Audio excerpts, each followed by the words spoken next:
First thing on the agenda is the approval of the agenda. Mr. Chair, I'd like to request an addition in regards to the online application that will go live next week for the CARES Act business funding. Okay, we got one addition. I'll move to approve with the addition. Second. Okay, got a motion by Grant, second by Kevin to approve the agenda with the addition. All in favor? Aye. Aye. Opposed? Minutes from, excuse me, do we have any citizens that called in? No, Mr. Chair. Okay, with that, we'll go move on to the minutes from July 28th. Move approval.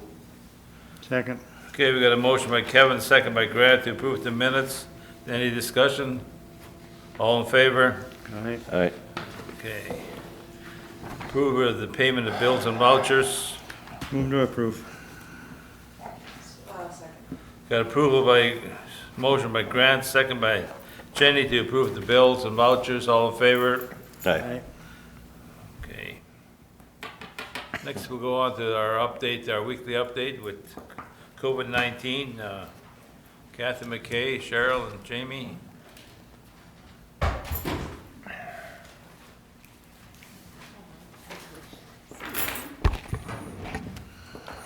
Good morning, Mr. Chair, Commissioners. I handed out two of the usual graphs that we give.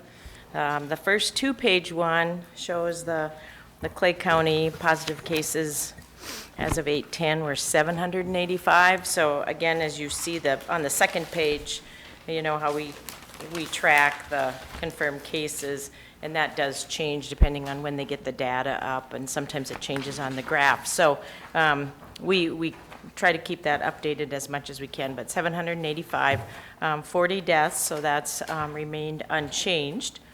And then on that little square box under Clay County, that 14-day case rate, we started tracking that.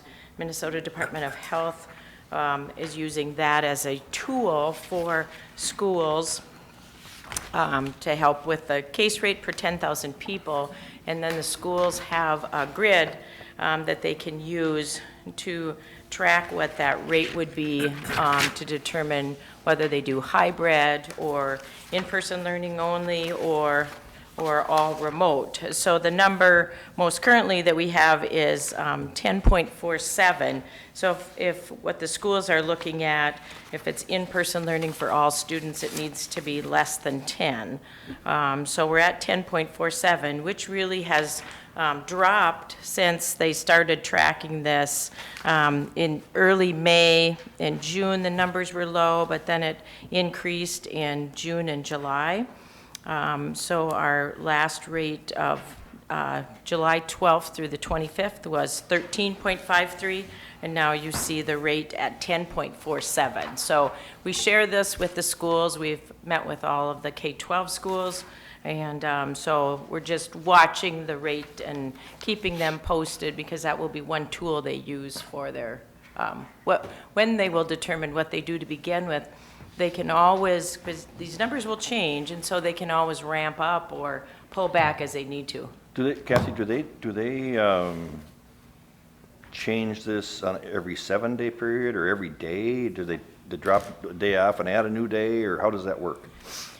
You know, the Department of Health is tracking it over a 14-day period, and they're kind of covering so in other words. But when is it a new 14-day period? Is it?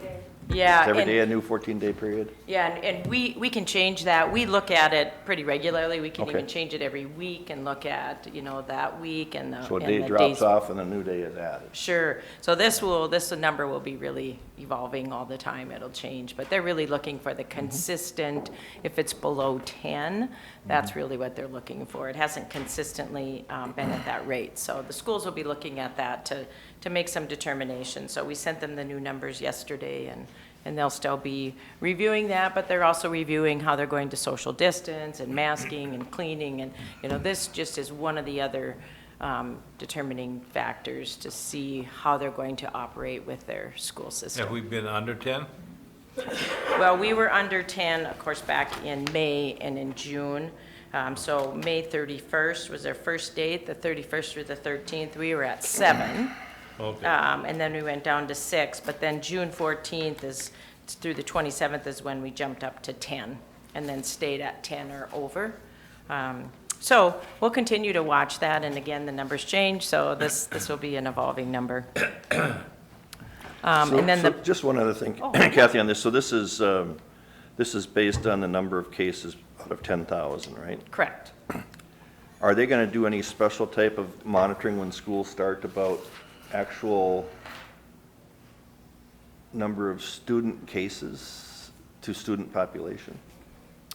I'm sure, do you know, Cheryl, if they've talked about that? So they'll be in touch with each of the school nurses, and I myself am a school nurse for Heal and Hitterdall, so they would contact local public health if they have a positive case that we aren't aware of first. So they'll contact us first, and we'll be tracking that within the schools.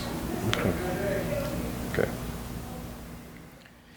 I was just wondering at what level will parents be notified of, you know, the likelihood of positive cases within? Well, weren't you talking, Kathy?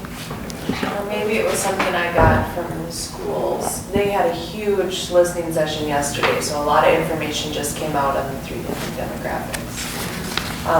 But that if there is a positive case in the school, that then state and/or county would provide the work in terms of contact tracing. So the school's not taking their resources and spending time doing that. So the school's focus is really on the education piece. Right. And then if there are positive cases, then they work with the local agency and Yeah, that's right.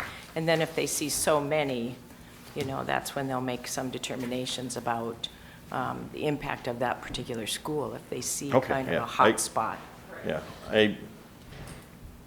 gotta be a difficulty being a parent right now with Very making much so. the decisions. I don't know whether or not.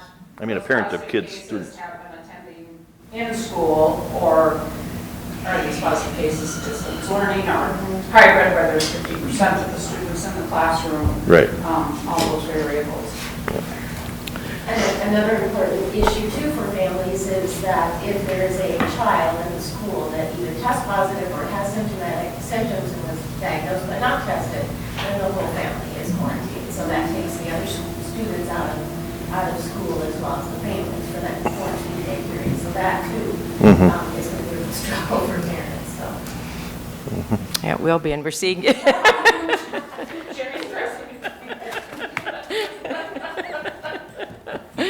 Yeah, and we see on the Fargo side, they're doing the same thing in Cass County, you know, they're following some data and actually doing those. They've done listening sessions and other things, so they're looking at a hybrid model at this time, so it's kind of across the metro area, so it's definitely, Had to be a challenging year for everyone. I think so. And as the Minnesota Department of Health, there's an individual that is just available for K-12 across Minnesota. And her thought, as we met with the schools, she was also available to meet remotely with us. And her thought was to try to, if we're on the edge and trying everybody back in, it's just a little bit more difficult than to pull kids back to remote. So, you know, kind of err on, let's start remote. If that's where we're at, you can always pull the kids back into school. It's just an easier thing to do it that way, is what she's hearing from across the state from schools. So based on, just one more thing, so based on what Commissioner Mojo had mentioned about if there's positive cases in the local schools, they're not going to look for school resources to do that. Does that, if I understood that right, but it's going to be county or state? And so how are, you know, my first reaction then is, okay, at the county level, are we prepared for that? And do we have the appropriate staff to do that? We just onboarded 3 more case investigators and contact tracers, and looking at Darren, 3, maybe there's going to be a 4th one. So we're finding from a couple of professors we have from the higher ed that they have some recommendations for us and have given us some people to add to our list of contact tracers and case investigators. So that's very helpful. We have a pretty good pool right now, and we can still, you know, they're variable hours, so. I assume you're going to be also tasked with the universities. Yeah, well, we've met with them. Cheryl can talk about that. The universities may do some of the contact tracing for their own students. Oh, okay, okay. Which would assist local public health with the contact tracing that we're doing as well. Because if they, you know, with their students, they have their schedules, they know where they've been lodging yep. at, all of that information. So we have a meeting with one of our higher ed facilities today, and that's where we're working through all of those things, Okay. but definitely going to make sure that we cover all bases. Okay, Yeah, thank so you. That will be on a regular basis. I'm sure that we'll continue the meetings and both with K-12 and higher ed and kind of work through all of that as we go along, because it won't, you know, it won't be a done deal in September. Well, depending on what the cases are. Now, we're seeing across the United States, they just reported a 2-day daily count of less than 50. So that changed. There hasn't been less than 50,000 since July. So, you know, it's just a it's just a 2-day number, but it's great that we've seen a little bit of a decrease, but it's not that we can hang our hat on that. We'll continue to watch that as well.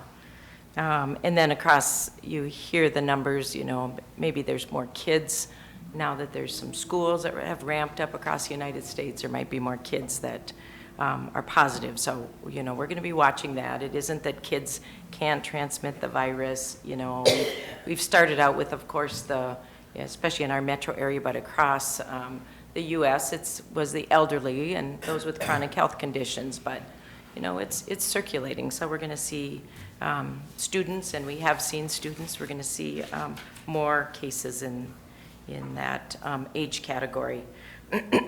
Our average median age for Clay County is 35, and Minnesota it's 30. So that tells you kind of the age range of those cases. And then on the back page, we also have a graph that lists how many in each of those age ranges too. So the 30 to 39 you see is the highest in Clay County. That's the highest age range we have so far. Any questions on the graphs? We have the the COVID cases as we're tracking that. We also added the Clay County daily new cases, so you can see starting in March, this is at the bottom of that 2-page handout, and then it ramped up a bit in April, May, and then decreased a little bit at the beginning of June. So it just fluctuates, and now in July, we're seeing a little fluctuation again. So just tracking those daily new cases. And then the graph on the back, of course, shows those cases and then those that no longer need isolation. We do have, as we talked with Sanford a little bit, we don't have a breakdown of how many Minnesota hospitalizations, but there was 21 yesterday at Sanford, just COVID cases. There was 26, and then they discharged some, so there was 21, and there's just a few at Essentia. So the hospital systems in our metro area are well able to maintain those numbers of COVID cases. If they're discharged from the hospital, they quarantine for a while, or? It depends on how long they've been in there. If they're a positive case and they've been hospitalized, so they're truly at risk for some significant, effects. So they might have been in there for 10 days, and then the doctor, depending on what their needs are, they might tell them to stay home for a certain period of time, even after they've been hospitalized. So it varies depending on their age and all of the other things that may be going on. There's some high-risk conditions, and so they might just recommend that they stay away from people for a while, and group gatherings. And then the second page just gives the Minnesota numbers, so similar to what we have on the first page. And then a number of completed tests in Minnesota, the 1,172 completed tests, and the hospitalizations on this single page is the Minnesota hospitals. So that's the 5,606 across Minnesota. And then the age categories again. And then on the bottom, it gives our U.S. cases, total confirmed over 5 million, 163,000 U.S. deaths. And then globally, the number of confirmed cases and the number of deaths, 19 million. I think it may have hit 20 million today.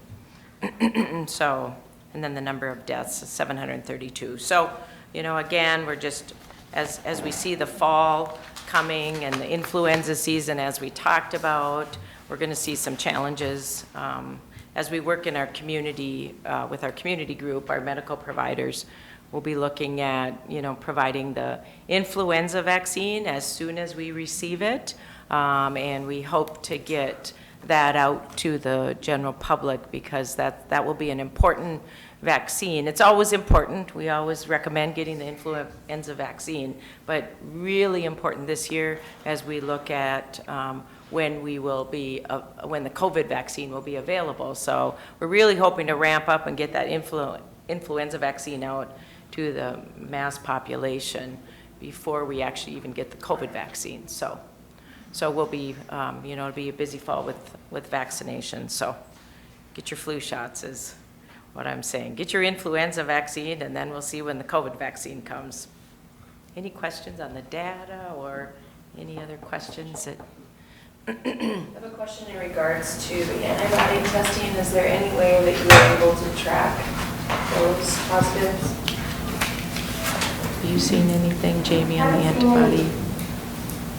I personally haven't seen any data that we have available to us at this time, but I know that they are increasing opportunities for antibody testing. Well, I just think that would probably be difficult to track if someone receives an antibody test having had symptoms in February. So there's nowhere that we're able to. Right, and the antibody testing is being done, and even if you donate blood, they'll do an antibody test at that time, so it is pretty difficult to track. We haven't been able to get those numbers. It's multiple places that are doing the antibody testing, but. Okay.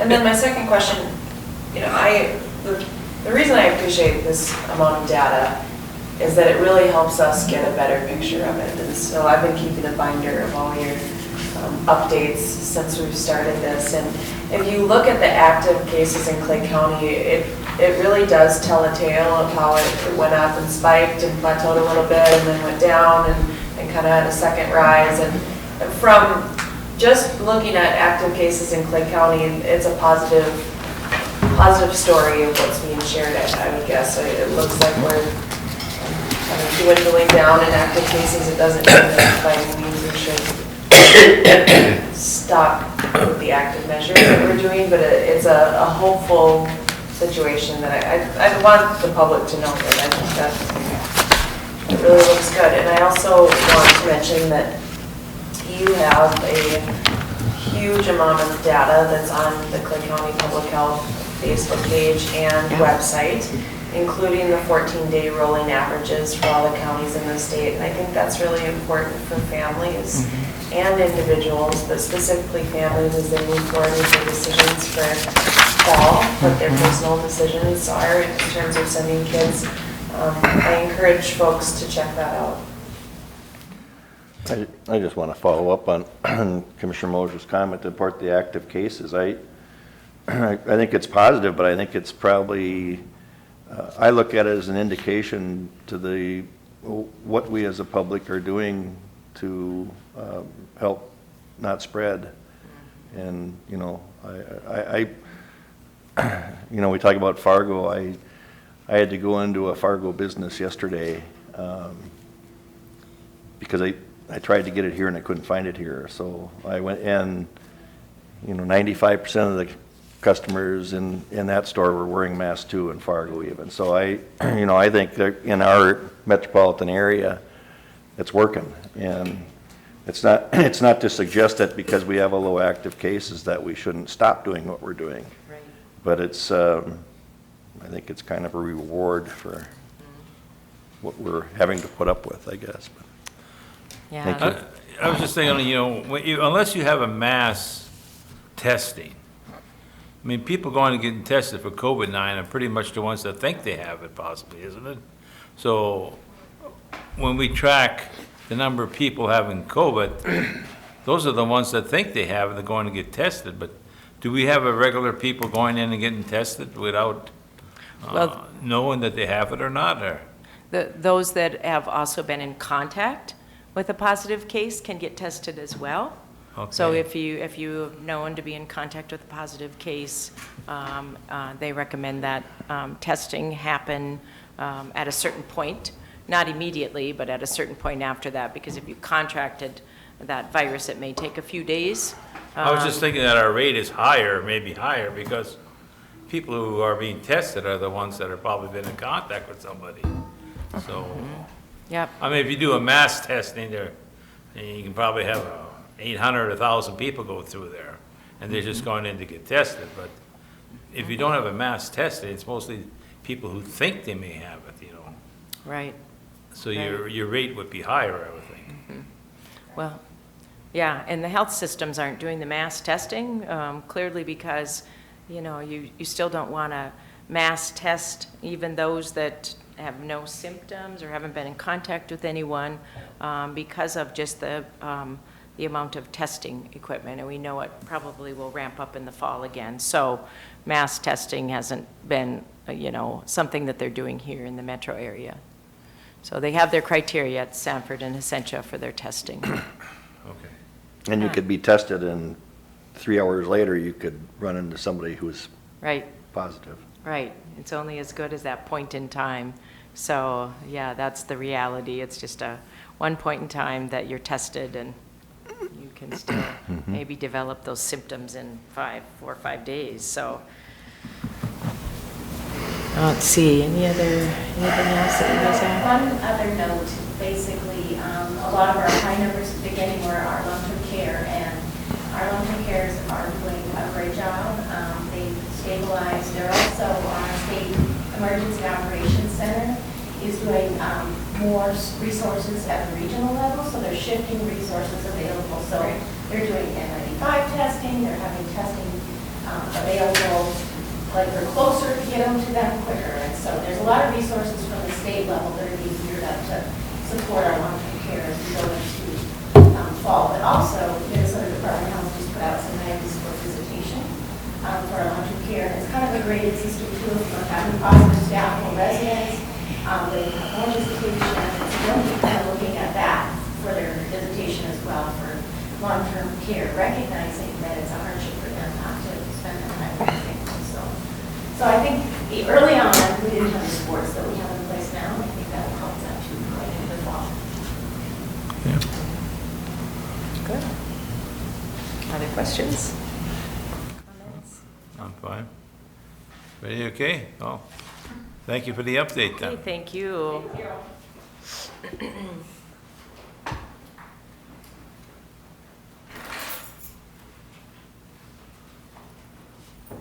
Okay, with that would bring up Darren and Anna to tell us about the dental provider from Blue Cross. We're moving from Blue Cross to Delta Dental. Okay. Delta Dental. Yes. Well, thank you for having us. I probably want to reintroduce you to Anna. We hired her in February and immediately sent her home. So she's been working from the house for 6 months now. But she's been doing an absolutely fantastic job, not only learning our benefits, but also dealing with a lot of the COVID stuff that's going on right now. So it's been a little bit of a challenge, but I think overall we've done a lot of work in the last 6 months. And one of that is to look at our dental plans. And so what I'm going to do is kind of give it to Anna to for her baptism by fire on the board and let her explain how we got to where we are right now. Morning, Mr. Chair and Commissioners. Jerry and I are here this morning to request a change from our current dental provider, which is Blue Cross Blue Shield. We would like to move forward with Delta Dental.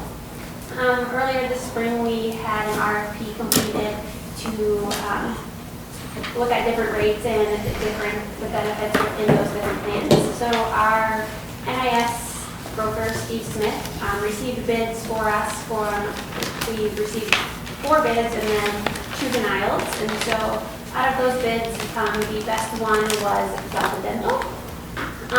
Really the only thing that would change, we wouldn't be losing anything with the plan change. We would be getting a larger network, so we would have approximately 170 providers within a 50-mile radius. We would have lower premiums with our single plan currently is $55 a month. It would go down to $41 a month. And our family plan is currently $143. The premium would go down to approximately $105.50. So there would be a savings. We would have, looking at our plan from last year, and the claims that came in, there would have been 254 procedures that would have been inside the network versus out of network with this change. We would remain self-insured, and the quote would be good for 3 years. Okay. So you're telling me that, or us, that there's more people, more dentists in the Delta plan than there is in the Blue Cross plan? Correct. Yeah, so we would have approximately 170 providers in network within the 50-mile radius of the Fargo-Moorhead area. I don't know off the top of my head, maybe Darren, how many providers are in our current Blue Cross? Well, in here it says 254 dental. Procedures. Those are procedures, procedures. excuse me. Yeah. Read the right line, okay. All right. And what it is for Delta Dental, they have a lot of the contracts with the bigger corporations around Fargo-Moorhead area. They have it with Sanford, they have it with Shields, they have it with Moorhead Public Schools. So they have a much bigger network within this area. And I know that we used to have Delta Dental long before I got here, and they had some issues with it. But after time has gone by, they've corrected a lot of those deficiencies, and Steve Smith, our consultant, said that they've fixed a lot of the things that we were complaining about before. Do you want to touch on the savings overall too? We have 501 employees enrolled in our dental plan. The breakdown of that is 377 single plans and 124 family plans.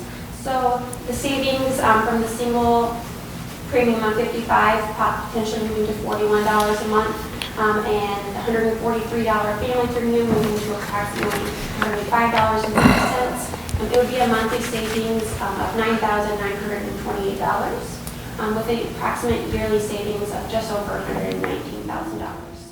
Make a note of that, Steve, that on our budget, okay? And that's with our current people that we have right For now. the employee, with the potential savings, it would save the single employees approximately $168 a year from their monthly premium, and then for families, it would be approximately $450. Mr. Chair, the Insurance Ad Hoc Committee had reviewed this extensively, and I think it was, Darren, it was a unanimous vote, right, amongst all the members to recommend making this change. So having said that, I would move that we authorize the change to Delta Dental. Okay, we got a motion by Kevin, second by Jenny, and discussion. Mr. Chair, Yes. just a comment. I know that when we changed our dental coverage a couple years ago. I heard extensively from providers what a headache it really was. Yep. That it just didn't seem to work for whatever reason. Right. I know that these procedures that you're. Go ahead. I need to change batteries in your mouth. Oh. I'll speak a little louder. I guess the procedures that normally would have been covered, all of a sudden cost the employee a lot more for that. So this is probably going to be well received by definitely our employees, but definitely from the budget as well. So it appears to be a win-win. Okay, Yeah. are there some procedures that Delta's gonna cover that Blue Cross did? I don't currently have a list of the procedures. I could get that information for you, like a breakdown of procedures that one covers and the other doesn't. But our understanding from our broker was that everything, the plan would remain very similar with with the exception of a larger pool of providers and a lower premium. I mean, when I see the lower premium, then sometimes that tells me we're gonna cut out some of the things that we're not gonna cover, but, Yeah, so No. our knowledge at this point, none of the current procedures would go away. When they do the RFP, they tell exactly what we are currently getting, and then they have to match that. So they're not taking away any of the procedure. I think some of the reason it's lower is because of the amount of people that are in the Delta Dental plan. You know, the more people you have in a plan, normally the offset of the insurance goes down. You only have a small group, and that was one of the things that we did 2 years ago when we changed over to Blue Cross Blue Shield of Minnesota. If you remember, we used to have Blue Cross Blue Shield of North Dakota, and then Blue Cross Blue Shield of Minnesota ramped up their dental piece, and we switched over to them. But that was kind of almost a last-minute thing to do. And then the whole network for United Concordia, that was kind of up and running too, because both North Dakota and Minnesota went to United Concordia. So, like Commissioner Mojo said, we had some complaints about the provider network and costs and everything else. And so after doing the RFP with our consultant, Steve Smith, we found that it would be more beneficial to move to the Delta Dental, which is the bigger network within this area. okay, you're saying that you're gonna add some more providers, there's gonna be more providers. Are we gonna lose any? We'd have to look at the list. We do have a list of providers for the Delta Dental. I have not compared that to what we currently have. Members on the insurance committee that reached out to their current dental provider to make, before we had received the list of providers, and their dental provider was a network, so I'm not at this time familiar if we are losing anybody, but we can definitely gather that information. Yeah. Well, I mean, it could affect some of them, if there's some dentists that aren't. And in the I network. believe we did send out the Delta Dental Provider Network to the insurance committee as well, so everybody knew who the providers were when they voted. Very good, okay, we got a motion. Any further discussion? All in favor? Aye. Aye, opposed? Okay, motion Okay, passes. thank you Good very work. much. Thank you.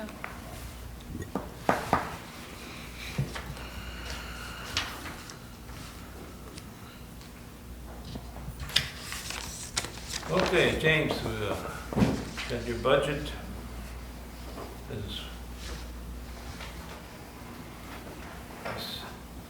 James O'Donnell's gonna give a budget on the juvenile center. Morning, Mr. Chair, members of the board. Just tell us how low you're gonna go, For the skier portion, I'm going to go down 10.4% for Oh, Did you okay, get, right. I don't have a budget. I don't either.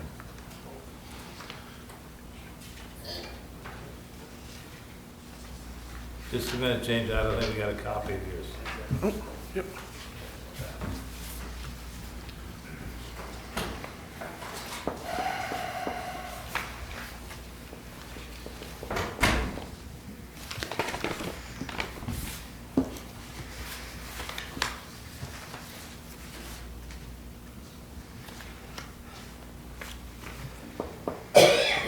James, did the West Central get money for your school district? The school district gets that, and you're talking like the... The CARES Act? allocation? Yeah, so they'll split it up between all their different schools, and our school's one of their schools. Oh, I just didn't know, because I thought that it said West Central on part of the allocation, but that wasn't your district. It would say West Central Academy if it was. Gotcha, thank you.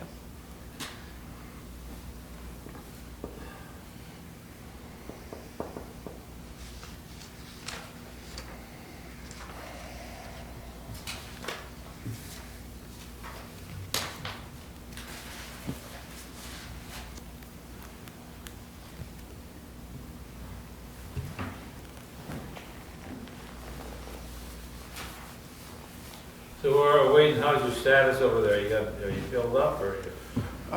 We're sitting probably pretty average, I would say. Slightly down in the secure portion. Probation agents and stuff aren't doing probation violations at this time. School's out, but they're still getting a lot of intakes, so. Are we turning anybody away? Just non-members. We're turning non-members away quite a bit, like Ramsey County, for an example, and Hennepin County. But we have room for all of our members. We're turning them away more because we're just not taking, well, we don't have any room. We don't have enough room for long-term placements for non-member county kids. Some of those requests are youth that wouldn't be a good fit into our program, and so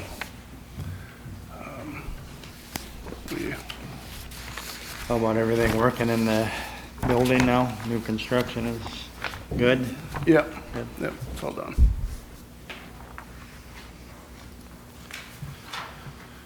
So you ready for me to begin? Yes. Okay. All right, I guess I'll just start with the secure portion. Again, it's based on a 2-year look back.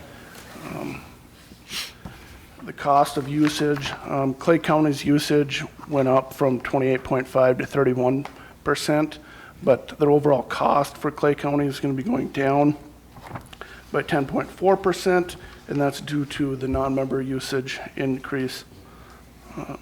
The other 10 member counties, projecting revenues of 1.8 million. That's down 21%. Again, that's due to the non-member usage. Non-member usage, we upped it from 7 to 9, so I'm projecting just a shade under $1 million for that. Miscellaneous revenue, that is collected from our trauma program and med reimbursements and stuff like that. So 5830 is just kind of an offset of 6280. So going into the expense portion, again, slight increase in full-time staff, but significant decrease in part-time staff. That's due to the org chart change and everything that we put in place last year and got the ball rolling that way.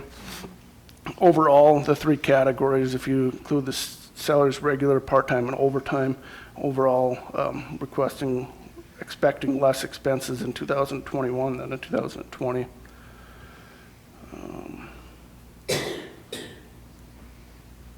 Other significant changes. The medical consultants, I just talked about that. That's where our trauma program comes out of, which is the reason why it's such a sharp increase. But we get revenues that just offset that. It's the counties that use that will pay for that specific case. Medication also comes out of there. Slight increase in food costs.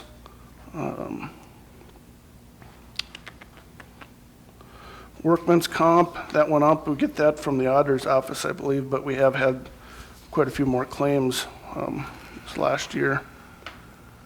Now, excuse me, when you're talking about the lunch program, didn't we go under a different program? Aren't you under a different program? I thought it was a cheaper program. Yep, it is. We have more youth. So with the National School Lunch Program, we went with the Trinity for the contract. So that one, the price went down, but we have miscellaneous revenue, it's called, or is it reimbursement? It's reimbursement 5838. That's coming from the federal government, the National School Lunch So they're Program. giving us money for the, That's how much money they're giving us back in rebate.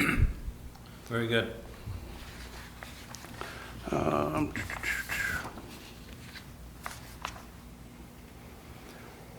Health supplies, seeing an increase in that. Basically, it's PPE type of stuff that we don't know what direction everything's going to be going in congregate care in the next year. Obviously, try to capture as much of the care stuff as we can, but in the end, we still have the duty to protect our staff and youth. The capital improvements, I got to really work with Joe on that a little bit more. We just finalized some stuff up, you know, the construction project and all that. So I got to get some good solid numbers with Joe and when we get the life expectancy of those facilities, you know, elevators, air handlers and stuff like that, see how much we should be putting in that. But then if you look at the bottom, it looks slightly, it looks like it's, we're finishing with expenditures over revenues. That's because it has to be reported this way, but actually there's another 808,000 from revenues over expenditures from 2019 that get plugged in to figure out the bed costs. Okay.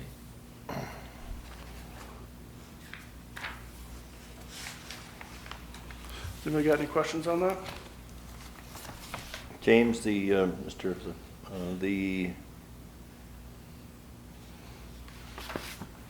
depreciation again, you're showing 338,000, and you're showing 154 for debt retirement and interest, and in parentheses as difference between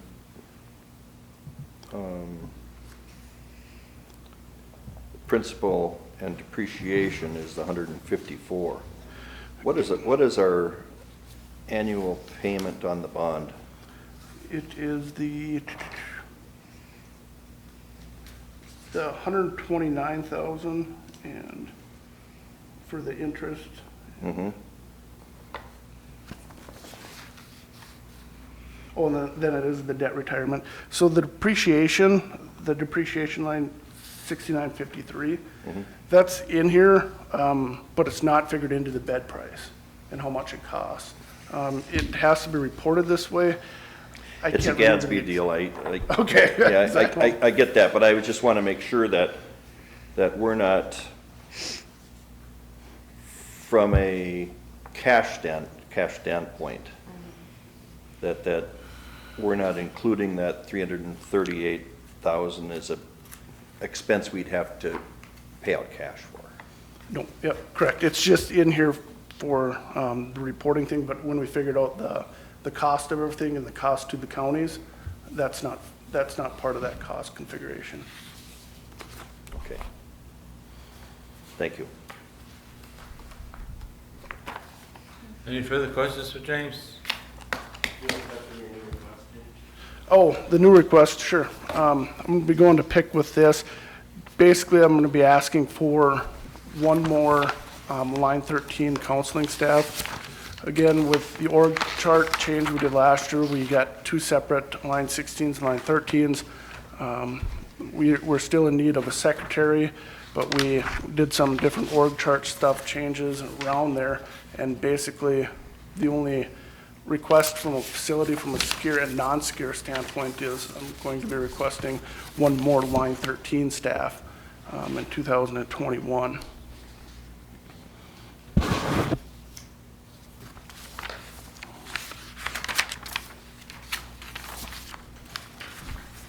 Move on to the non-SCEAR program.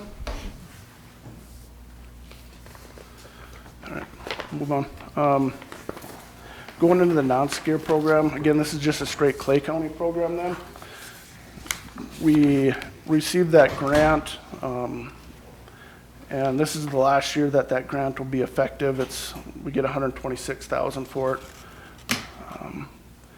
Clay County's cost, we're projecting that Clay County's cost is going to remain pretty much flat from 2020 to 2021.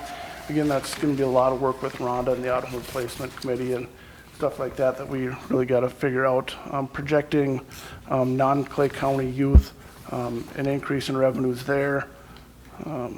Miscellaneous reimbursement, miscellaneous revenue, that's the National School Lunch Program, and that's the medications and trauma therapies and other type of paybacks that counties use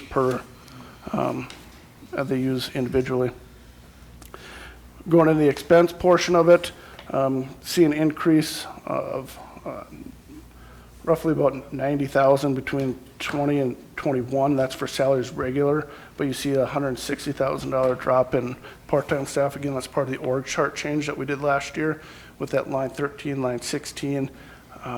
Basically, we put the puzzle together a little bit differently. We're able to get same quality staff, but I guess at a reduced number. And the variable hour does get a little tricky when we have a lot of variable hour staff. It puts a lot of pressure on our HR, you know, that we get in trouble with, not in trouble, but we get up to the ACA, the Affordable Care Act, and the amount of hours that people can work. So it's best if we it's smoothest and most consistent if we have more full-time, and that's where we've been going. And this year we've saved significantly from it. So the new person that you're asking for possibly through the PIC committee there, is that already in here? No, that would be in the secure one, and Oh, that's in the secure, okay. Yep. So that's already included in your budget? no, that's not the percentage that are figured up and downs. So it would be another 65,785 in the secure.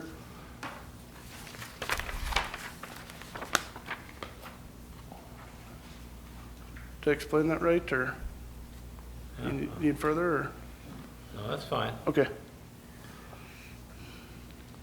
But your bed price, or the actual annual cost to us that's projected to go down includes that 65,000 in Correct. it. Correct, yep. Yep, the number that's, depends on the way a person wants to look at it. But yeah, overall, that 65,784, that projection, I put that in with this line. But the next line over the percent change, it's not in that one, I don't think. See what I'm saying? Maybe I'm just looking at it wrong or different. Just so Steve understands. And Mr. Chair, this preliminary budget was brought to our members in July, and they did approve the preliminary budget at that level, just so you're aware of that, so. Okay. And Mr. Chair, I think it's important to understand when we go through our budget process, when it comes to the secure portion, there's a James's budget, the budgeted amount for the bed purchase of the 2-year look back is what shows up in our budget. So the new request won't show up as a new request when we go through those different lists, when we go through the budget. Okay.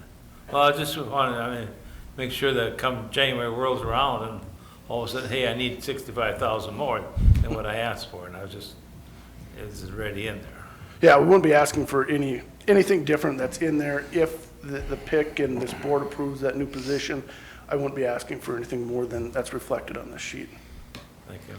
Right now, the bed price, or the actual dollar amount per county was approved through the regional group. If the county board, for example, decided to, or if there was PIC's recommendation to not fund the $65,000 new request, that would probably just mean that at the end of the year, we would sit there with a 65,000. If everything else, according to the budget, went as planned, then we'd probably have $65,000 in the bank. That's. I was just wondering, if everything, the budget is now presented, we're probably at this level, and we say, no, we only want a 2% increase, and we start cutting. would this position go, or is this position pretty much approved already, or through your counties? The secure facility actually overall has a decrease already over 2020. 10.4% decrease. Good, thank you.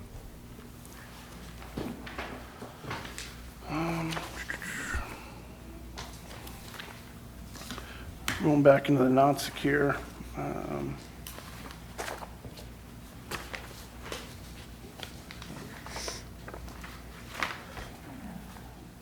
nothing really big sticks out. Again, workman's comp went up quite a bit. That's a number we get from the auditor's office. The building insurance almost doubled. That's because the space basically doubled and it's new.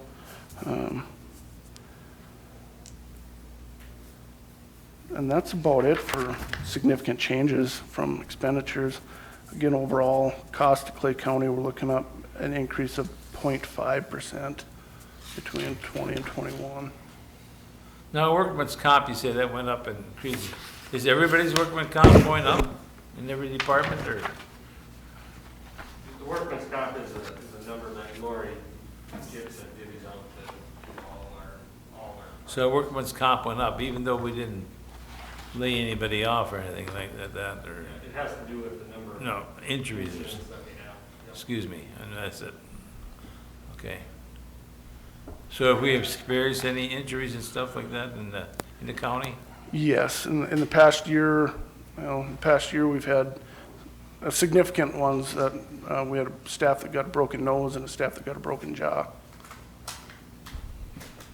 Got a dangerous job there. Yeah, youth can get very violent. Okay, So, thank you. Go ahead. that's about it. Does anybody got any specific questions? I know there's a lot of moving parts here, but we just got done with that construction project and everything's going smoothly, and we're very happy with and pleased with everything we got. Programming's really stepping up, and I think we're on the right path. So do you have schooling during the summer months and stuff? Yep, during the summer months, Mr. Chair, we have school from 9 o'clock to 12.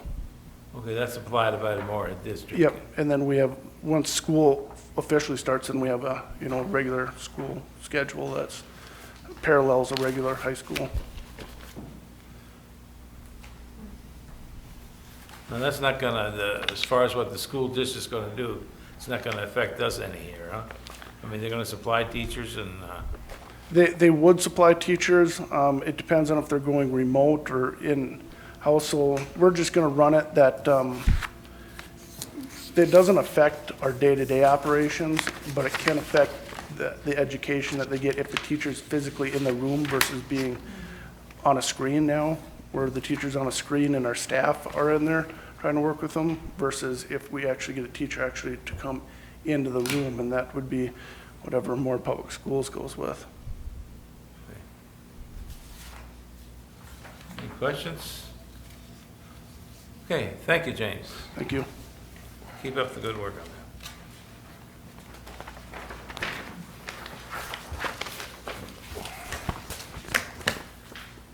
Okay, with that, we'll move into the library.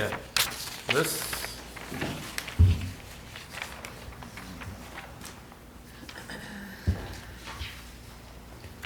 Good morning. Morning there.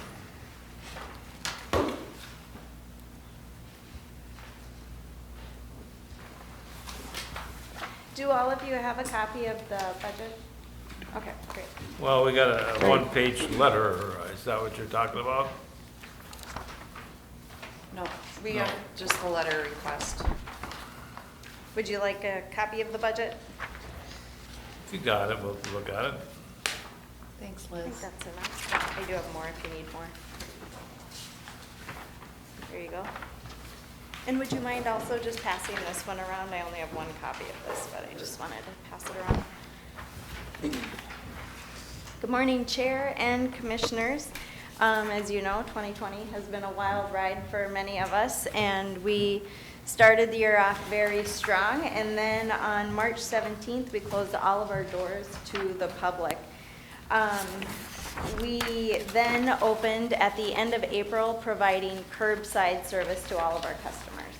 However, during that time that we were closed at Lake Agassiz Regional Library from mid-March until the end of April, we really stepped up to completely turn the library system around to offer online services and distance services rather than in-person services. And I'm extremely proud of the work that all of our staff did from home to make this happen.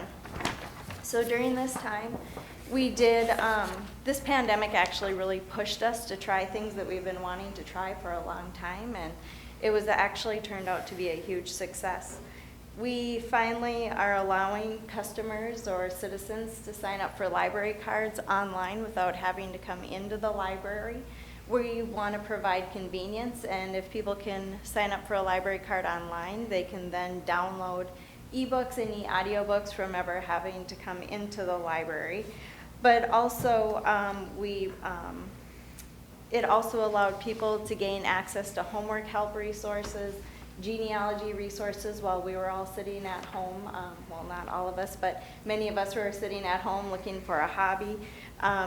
Research resources for college students as well, and access to ebooks, e-audiobooks, and whatnot. We did subscribe to a new product called Hoopla, which our customers have been asking for years.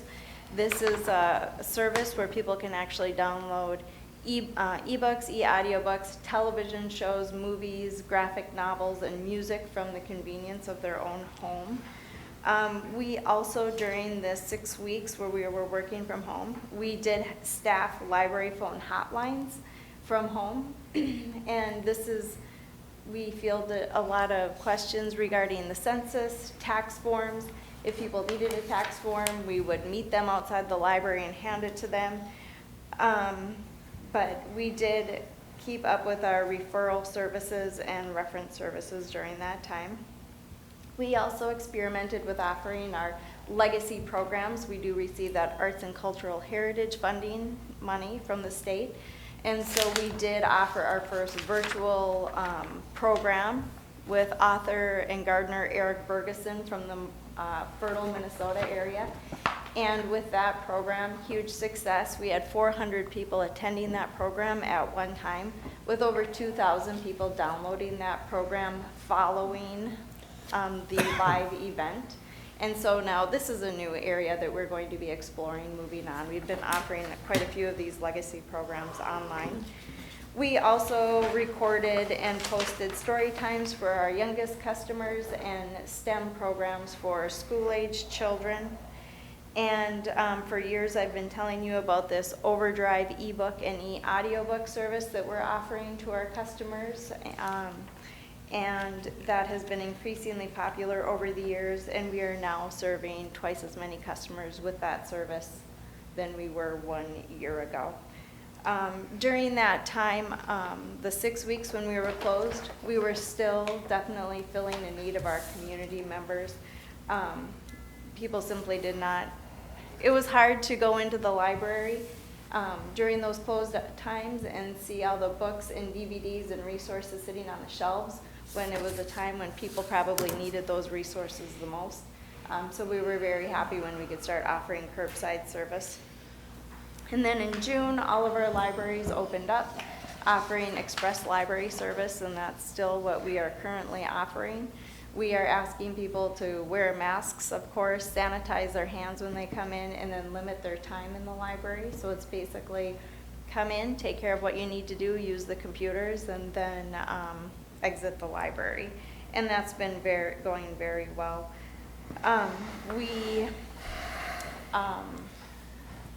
I have not heard any complaints about our library service this year. I've only heard throughout the pandemic how grateful people are to have these resources.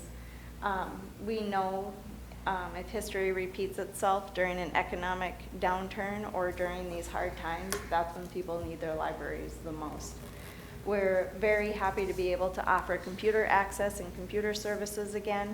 We did receive some funding from the state so that we could purchase Wi-Fi hotspots to check out to customers around the region as well. We're still offering our summer library program, And I did pass around a picture, there's only one picture, I think it's over there. But thanks to donations from the city of Moorhead and various businesses in the Clay County area, we do have a bookmobile that we are just starting up now that will be going around the Moorhead community and the Dilworth area. So we're excited about that. That will be something that will only run during the mild temperatures. Do any of you have any questions about library services or about? I have just a question on your budget. Yep. I noticed looks like you're having to take what I think is a considerable amount from your reserves to balance your budget this year. In terms of your total reserves, what do you have in your total reserves? Can I get back to you with that? Sure. And then, the other question that I would have along with that then would be, what is your target area for reserves in terms of, for example, your annual operating expenses? I know, and the state auditor suggests that counties have 6 months of their annual operating expense in reserves. I'm curious what that would be for a library. We're just above the 6 month. Okay, that you have available Yes. in Yeah. reserves? Okay. And this year, we did end up furloughing some employees, and we have been trying to be very conservative with our spending this year so that we can build those reserves so that we do not have to ask our cities and counties for as much funding. We did ask for an overall 3% increase last year. This year, we're asking for an overall 2% increase, and we're just trying to be very careful this year with our spending to try to bulk up those. No, Yeah. I don't question that you're doing that. I guess I was just curious as far as when, 35,000 isn't a lot in reserves for a county budget, but it might be a lot for your budget. Sure. Thank you. Yeah. Just a comment, I appreciate, I think COVID has made all of us go outside of our comfort zone in terms of how what service delivery looks like. And I think that your staff has been creative in terms of meeting the needs of the communities in a safe way, but also maybe in a way that makes more sense too. So it's good to see that there's good citizen engagement with some of these new programs that you're offering, and so I hope to see more in the future, but it looks really cool from the outside. Yeah, like I said, I'm very proud of the work that all the employees have been doing. Some of these new models that we're looking at, they're models that we will continue to use even when COVID is over. It's been refreshing to think outside the box and come up with these new services. And also another thing that has come out of COVID is new partnerships. We'll be working statewide with Career Force moving forward. Of course, the state is, the state library, the Department of Education, we are saying that public libraries are really going to be focusing on economic recovery, student success, and digital inclusion. We did just receive a CARES Act grant for digital inclusion, which will help us upgrade all of our computer systems across the region. I feel like this is an exciting time. Okay. Any further questions for Liz? You got anything more there? 100% or? I'm good. Very good. Thank you. Thank you for your coming forward and explaining it. Thank you. Okay.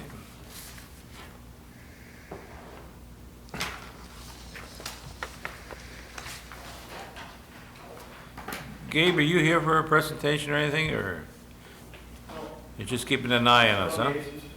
Okay.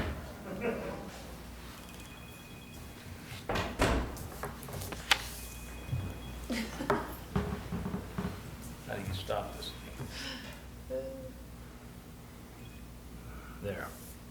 Sorry about that. Okay. Oh, you answered it. Yes.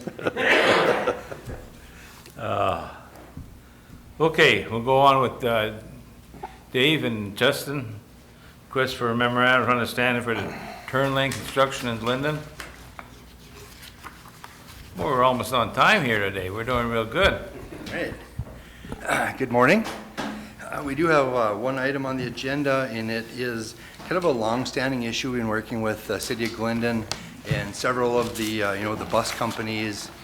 There's an elevator and there's a fertilizer plant that all have semi trucks that are having a really hard time making the turn here into and off of Highway 10 onto our Park Avenue. We just did a project on there, and working with MnDOT on the turning movements and making sure there's enough room to safely make that turn.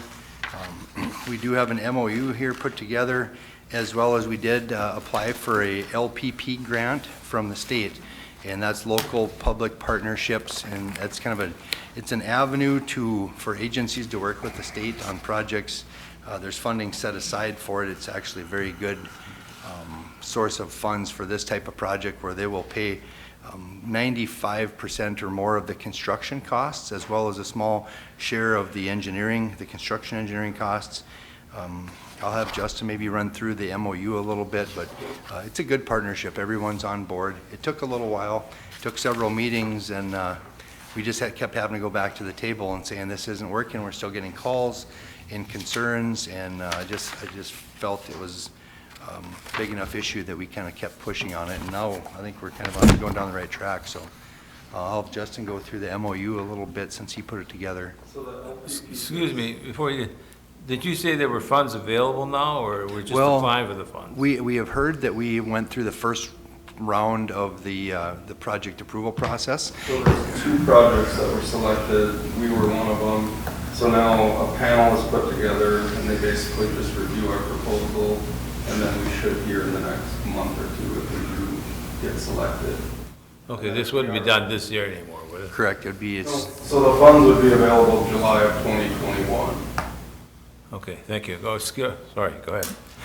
And then the LPP does not cover design engineering, right-of-way acquisition, and utility relocation. So there will be some utilities that need to be relocated with the project, as well as a small parcel of right-of-way that will need to be acquired. So that's the main reason for the MOU, is to break down the cost between the Glendon. So that wouldn't be covered by the funds? That wouldn't be covered by the funds then? Because moving those utilities there would... Because it would be the second time they moved the first time when MnDOT project initially came through. So the second time they moved is on the county or city, basically. I was just wondering, I looked at the project, couldn't that street light, or not the street, the stop sign, couldn't that stay where it's at and put the turn lane around it, or? There was 3 different options. That was one of the design options, but MnDOT's ADA did not prefer that option. And when they went through the initial selection of our project, that was one of the items that came up, that they didn't want to go with that option. They wanted to move the light and make the radius bigger. Okay. Probably getting ahead of you here. I'm very concerned about this project, that it gets done, and I think it's a safety hazard out there. Oh, yeah, go ahead, excuse me. As soon as we're selected for the fund, we'd like to start on design and speaking with the landowner to acquire the right of way, which would be in the next month. Okay. And the MOU breaks down the cost between the city and the county as far as design, engineering, utility relocation, and right of way acquisition.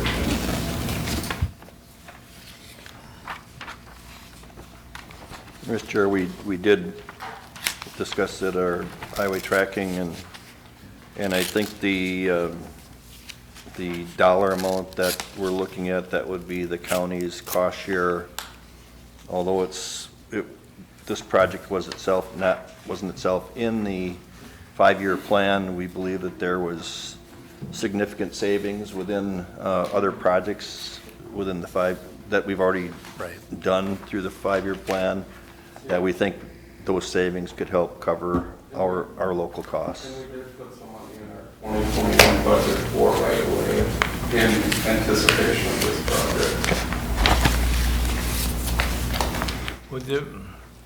I guess reading this over a little bit, would there be much of a cost to Glendon then, or are they, Right of way and utility relocation, and then design engineering, but that would all be split 50-50 between the county and the city. And are they looking at that this week too? Is that correct? Yep. I believe the city engineer is going to bring it to city council this week. okay. Well, our Highway Traffic Committee recommended approval of this MOU, and so I would move that we enter into this MOU with the condition, of course, that Glendon agrees. Second. Okay, we've got a motion by Grant, by Kevin, second by Grant. Any further discussion on this project? I guess I would, boy, I hope you can get that thing through here, because it's just, I've got complaints on that corner, and I just hope we can do something about it. Right, they're not going away. But I realize it's not up to you to get these funds, but whatever you can do, get them. Okay. Call for the motion, all in favor? Aye. Opposed? Mr. Okay. Chair, can I ask Dave one more question? So are you from, speaking of Glendon and the MnDOT project, any idea when that second lane is going to open up, and are you familiar with that at all? I've heard a little bit about it. I know that they were planning on paving this week, I believe. That's also a public safety issue. Right. With the reopening to follow shortly thereafter? We'll be out The there later. backups. There's a huge backups. Oh, yes. Right. Yeah. Yeah, you know, they had that concrete median out there, and they've removed that and put barrels out there. I don't know if that's so they can accommodate wider equipment working on it, so I think they're getting close. Okay. We can report back to you later today. We'll be out there. Maybe if you could just give us check with them, and I get inquiries as to when they, and, yeah, you can maybe just shoot us an email or something. Thank you. Could you also brief the board on the two projects in the southern part of the county? I know you've had a couple delays. Right. So on the County Road 8 project, that was a full-depth reclamation. It should have been a rather quick project, and things were going really well till we got to the east end of the job, and we run into an old road bed that was holding water inside the center 12 feet or so. We removed a bunch of it and put millings in there where the eastbound right tire track would be at, and essentially all that did was create an additional area for the water more easily to get into that area. Basically created kind of a trapped drain tile piece. We started noticing this. We'd go out there and we dug a hole probably 6-8 inches deep, and it just literally filled up with water. We analyzed it. We brought members from MnDOT to come out. They took a look at it, both the state aid engineer as well as a construction, kind of a county construction liaison gentleman. And we decided to put some weep holes in there. And I think as of yesterday, they had like 70 of them. So they take a bucket wide area that they dig down probably 3-4 feet or so from the center of the road out to the shoulder. They put the fabric in there to keep it from getting contaminated. They fill it up with sand, and then on the very outside where the edge of the road goes down on the grass, they put rock in there, and it's going to allow the water that's trapped in there to make its way out. I believe they should be probably done today. I think they had 30 of them to do yesterday and today. And it's already looking better. There's, the areas that are wet are already leaking out a little bit. So we're hoping if that works, paving on, it's the same contractor that's paving County Road 33, as well as the bridge removal on County Road 2. I'm assuming, was that the other one that you were talking about? Yeah. Right. Yep. So we tore a bridge out on County Road 2. We did have a detour set up. The only remaining item out there left is probably some reseeding. We've had such heavy rains that our seed is washed away, so we've asked contractor to come back and respray that. The county forces did go out there, and there's a couple things we can do there. We could have left it down, left it closed. When I say leave it down, I mean not completely fill it up with gravel, so traffic can, like actual traffic can get through there. We did decide that, being that we don't exactly know when it's going to get paved, we decided we should probably open that back up. So our forces brought out probably 6 loads of gravel, and we made it safe so that you could go through there. We put a 30-mile-an-hour bump sign out there, but I think Justin took it quite a bit faster than that just to make sure And so we did, that is open to traffic now. And once they come back to get their paving operations in this area, we'll pave that back up and so things are. I think for the public to know what's going on County Road 2 is probably the most important, to know that it is open for the meantime. It will be closed at some point to fix it, but I appreciate you being flexible with what the concerns you were hearing from the landowners. Right. I think there's 3 layers of asphalt that have to go on there, so it might take over the course of 2 days because you have to allow it to cool before you put the next course down, so. Other than that, we are also going to be doing our watershed project that we're doing with them. There's a couple of box culverts that are going in on the south side of County Road 8, and those will be starting Wednesday. So there'll be some additional side road closures, so I'm hoping that... The box culvert should go in fairly fast. I would say within 3 days, both box culverts should be completed, but it will need to be closed for probably an additional 5 days because there's a distribution slab that will be poured over the top. Because they are a shallow box culvert, and in order to take the load, there is an additional slab that needs to be poured over the top. And then there's an additional one on 3rd Street. Correct. On County Road 12. Yep. That one will be hopefully done later this week too. Thank you. Did you say 33 was done, or what? No, it's the same. It's the same contractor that's working on 8. Right. Okay. Now with the schedule kind of being pushed back on 8, they've also requested a little bit of a... So I'm waiting on they have requested a time extension on 33, and then just waiting on a letter to analyze what they say that recently did. On 33? Yeah. I think their mobile plant that they move in, they want to try to coordinate that so they don't have to mobilize out and come back. And if they do have to come back, that could be additional cost for our 8 project, being that we run into that soil. So we really want to coordinate one mobilization for their plant.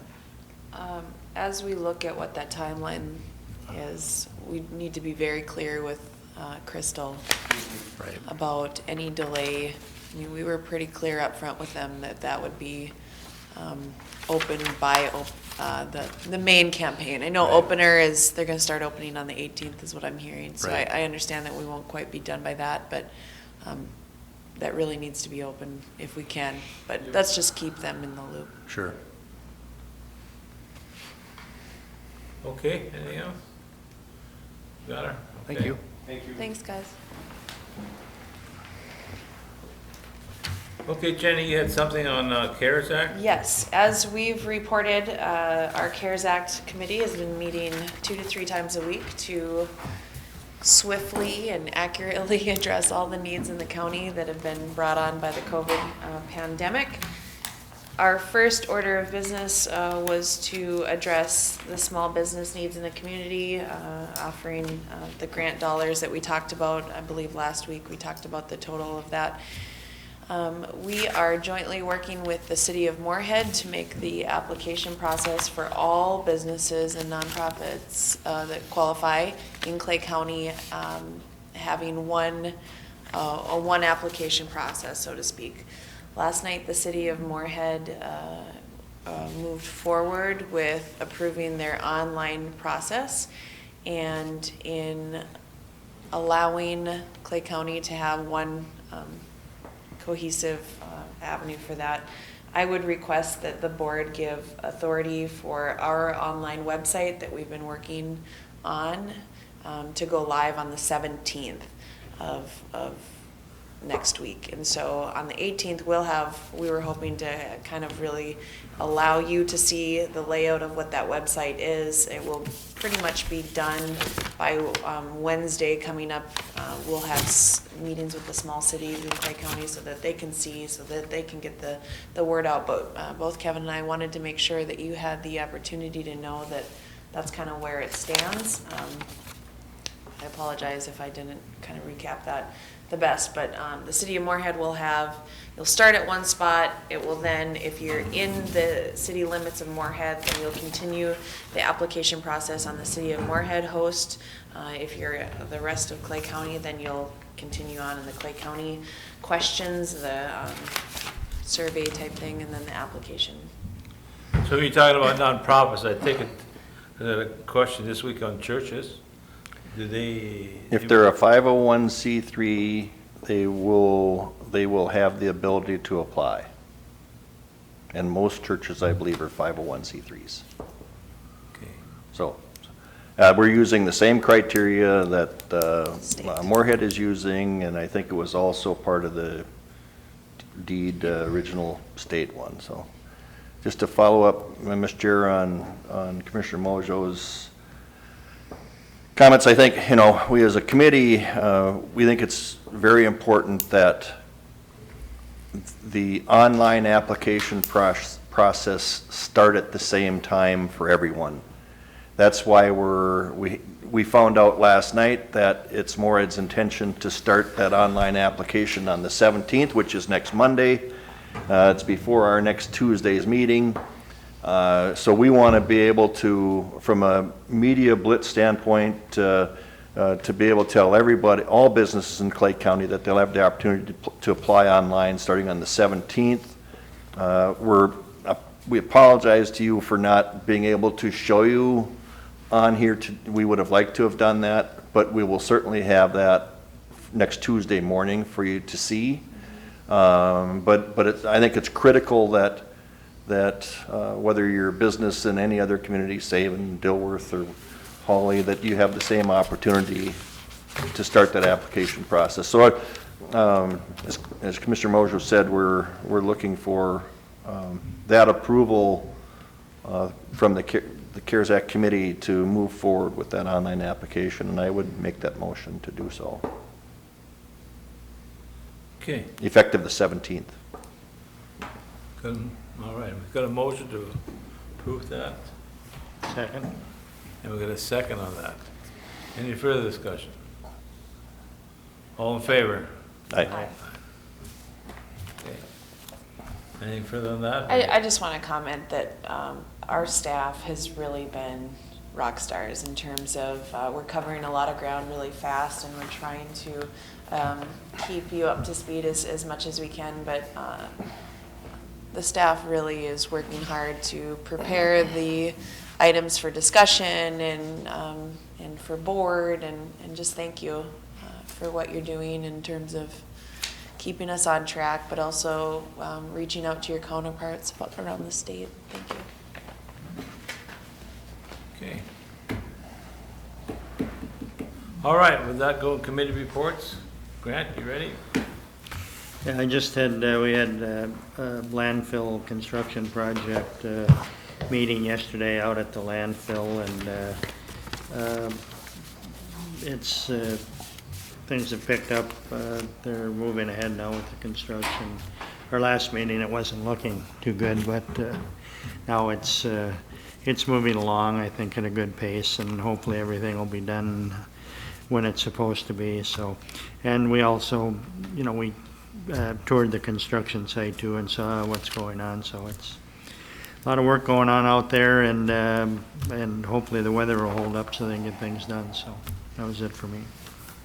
Okay, Jenny? Thank you.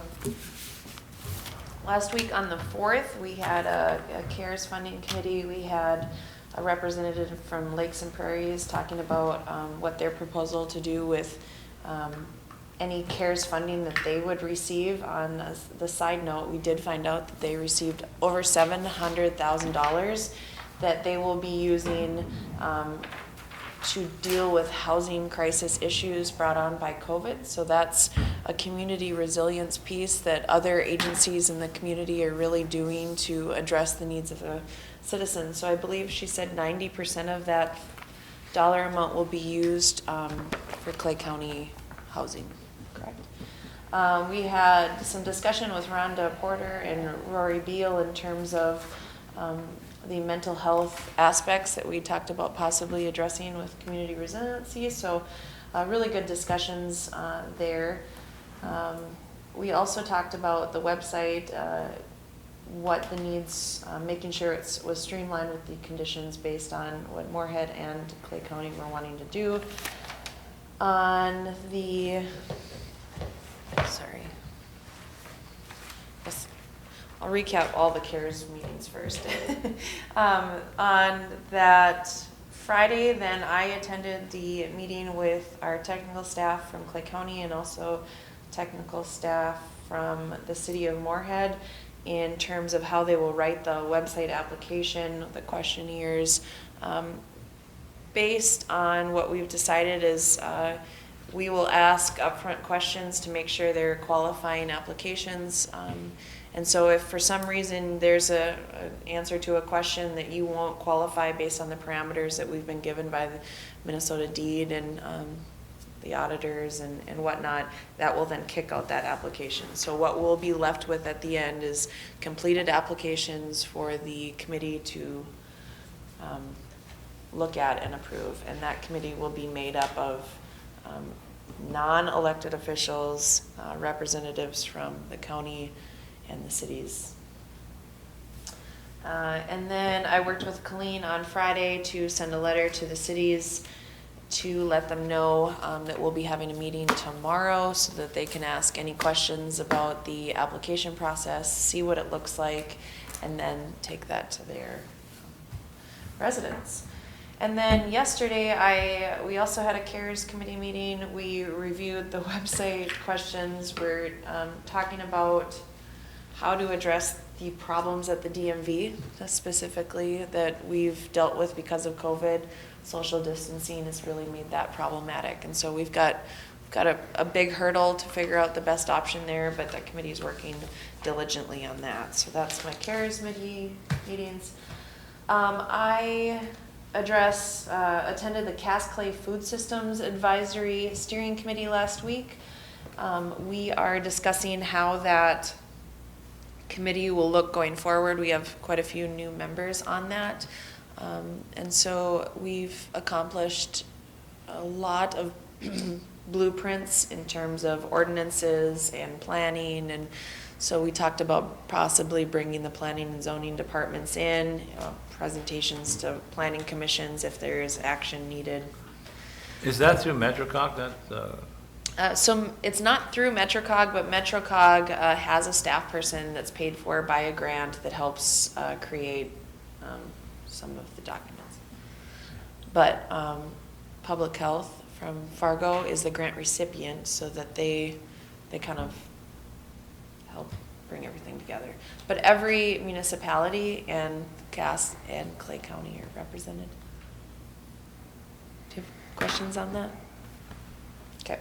And then I had a MetroCog Executive Committee meeting. We talked about, the 17th corridor study that there's now an opportunity to weigh in online in Moorhead. So make sure and head over to MetroCog's website to address that if you have any input. And we also did the Executive Committee review of the Executive Director. And I can comment as someone who's been on there for a long time, Cindy is really doing a fantastic job with staff and addressing all of the new needs that MetroCog seems to be having, so we appreciate that. And then Wednesday I attended the Buffalo Red River Watershed District's HR committee meeting. That was both a commissioner from Otter Tail County, a commissioner from Wilkin County, myself, as well as some advisory committee members, and retired administrator Bruce Albright was present to kind of discuss needs of the watershed as they move forward. It's an appropriate time to address organizational structures and whatnot after a long-term administrator's retirement. They've got some pretty good proposals in terms of ways that the district could possibly save money in terms of either having their own administration staff, what to do with technical staff. I think it was definitely my standpoint, but the standpoint of a lot of folks is that we'll be supportive definitely of whatever they choose to do.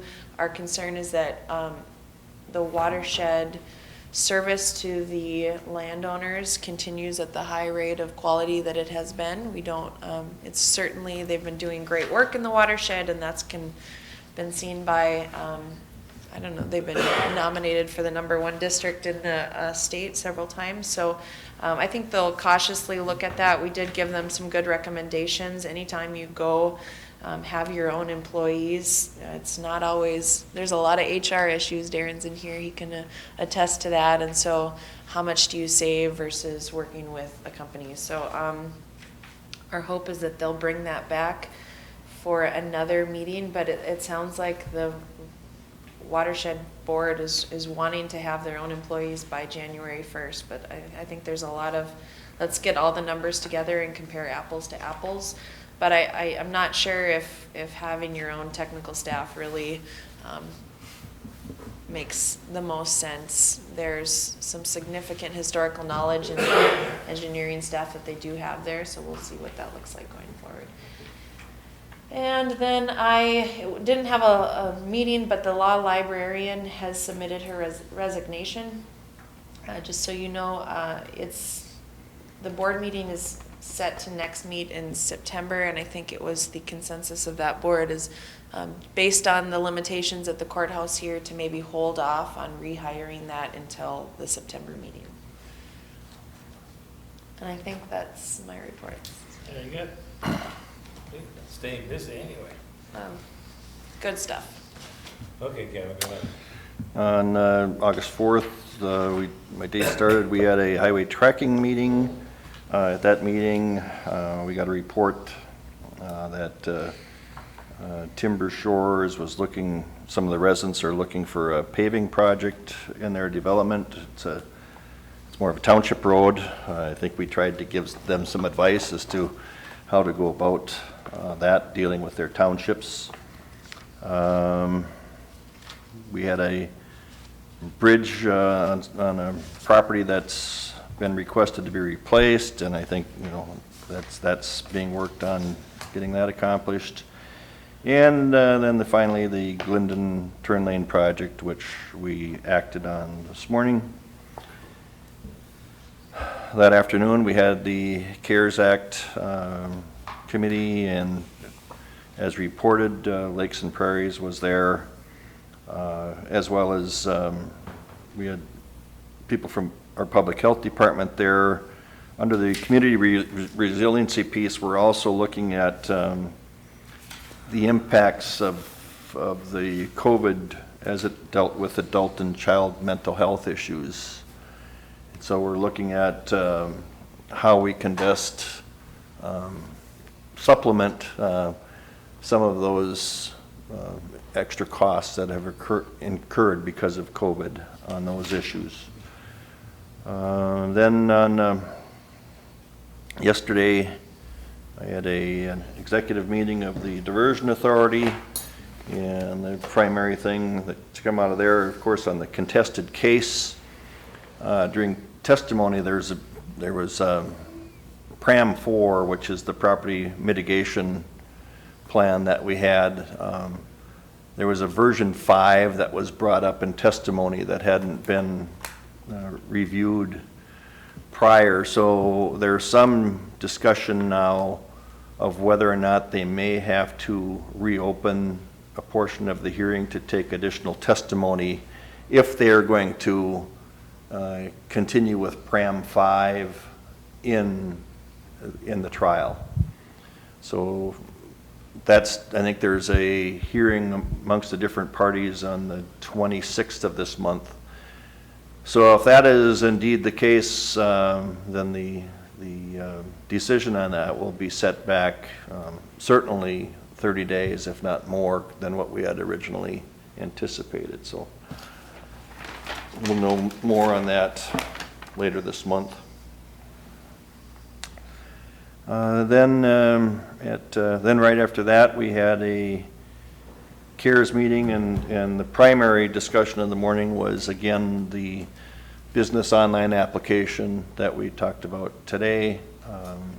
We continue to, we spent some time, as Commissioner Mojo mentioned, talking about, we're concerned with the DMV issue coming up, and with the fall weather rapidly approaching, and you know, how we're gonna have these people. We can't have these people standing outside once we get into some inclement weather. So we're looking at some different options, including looking at, you know, temporary location changes and all sorts of things there, so.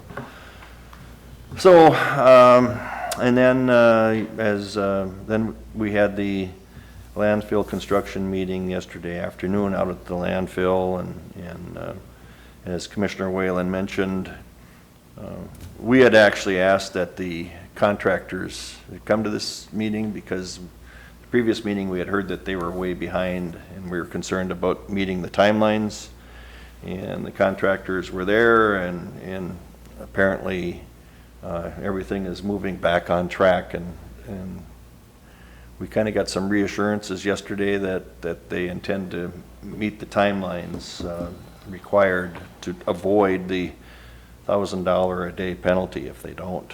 So, Mr. Chair, that concludes my report. Okay.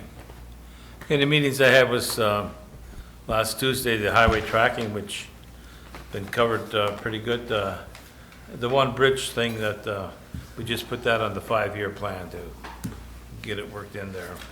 And other than that, we discussed everything else here at the meeting. Tuesday night, I went to the Spring Prairie Township meeting. There's another gravel pit expanding out there. So there's some neighbors that are concerned about noises and hours of operation. I think they've come up with an agreement, but they will have to go through the planning commission yet to get their permit approved. So, but I hope they've already worked it out at the township, that the planning commission doesn't have to settle anything there. So, okay. Then on Thursday, I had MCIT. They had a teleconference where they discussed that letter that we sent. They discussed all 3 points there, and there really were no answers. They had no recommendations yet, but they're going to look into what they can do about it, you know.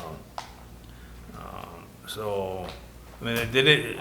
Robin Sykes, who ran the meeting, like I say, she didn't have any answers, but she's going to look into all the problems and get back to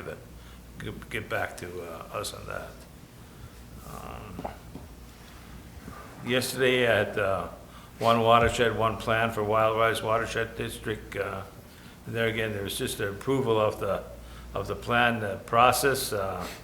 Now we're going into a 60-day process period where people can respond to the plan and either make some comments concerning if there are other projects they want to get into or take off. So that's where they're at right now.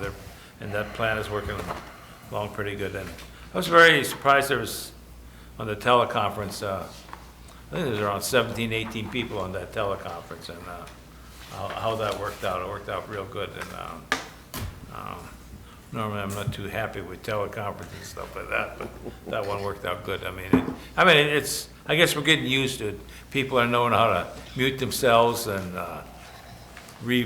push their mute button and get back on again, and so we don't have to hear a lot of background noise. But there again, like I say, the process is going pretty good there. All right, Brian, did you have anything to add today? No, I'm good, thank you. You're okay? Okay, then we'll go Steve. Thank you, Mr. Chair. Last Tuesday, I attended the highway tracking that's been covered by Commissioner Gross and Campbell. On the 4th that afternoon, and also on the 10th, I participated in the coronavirus relief committee that has also been addressed by Commissioner Campbell and Commissioner Mojo. Yesterday afternoon, I participated in the cell construction meeting that has been addressed by Commissioner Whalen and Commissioner Campbell. Last Friday, I was contacted by Kim Warza from the Army Corps of Engineers, and then followed up with a conversation with her yesterday. Starting today, the Army Corps of Engineers is going to have a crew or a team that's going to be starting on the rights of entries and easement portions of the diversion projects over the next few months. And so we received our official notification. The Corps will also be putting out a news release and a lot of social media posts, in addition to attempting to contact not just us, but the other citizens who have been, who will be having their properties looked at through the right of entry or easements. Again, just a reminder that most of the access is going to be coming from the river. They'll be coming up and doing their checks that way. A reminder for our citizens, our deadline for the open Buffalo Red Water District Manager letters of interest is August 13th. We'll be having interviews before this board for any candidates at next week's board meeting. I would, in addition to the notification, or excuse me, MCIT, we did receive notification that we will be receiving a dividend later this fall of $157,348 for the MCIT reimbursement. And I guess lastly, just wanted to touch base. Over the last few months, Darren, Lori, and I have been meeting with department heads on their budget reviews. Nearly all departments have been before this board to explain their budgets, and Lori's compiled. We have one more budget to go through, but Lori's compiled at least the initial document on our levy by funds.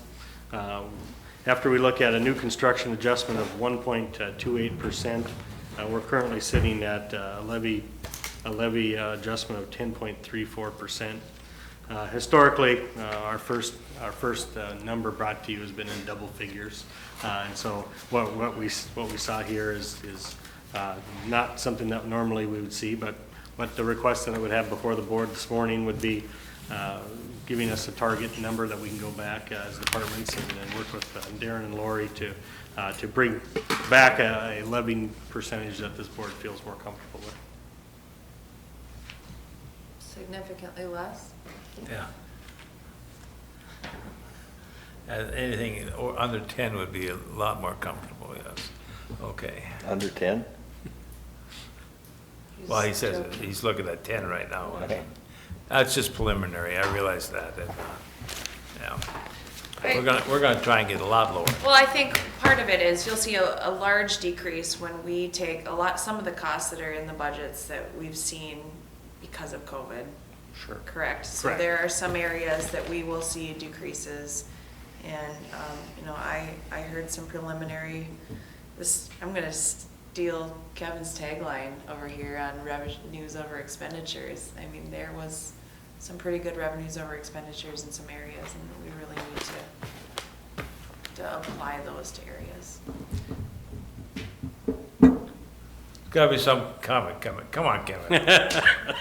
just. We need to do something by September 15th, right? That's the. We're our budget. We're setting to have the preliminary budget set by September 22nd. That'll still allow us one additional week to set it by the 29th, so we meet our statute requirement of October 1st. Okay. Right. And I remind everybody that once we've set a preliminary levy, we have never changed it. I think from all the years, though, that I've been on this board, and I get that it's less than the rest of my commissioners, but from what I'm seeing and hearing in the community, I don't think that I've heard concern like I am right now. There are some significant concerns based on the economic turn of events, the agricultural turn of events. There's only so long that people can sustain increases, and I'm not sure that that can be sustained anymore for what I'm hearing. I'm really concerned about, yes, tax statements on real estate came in fine, maybe ahead of schedule in May, but that's not going to be the case in November. Okay, anything further? We're adjourned.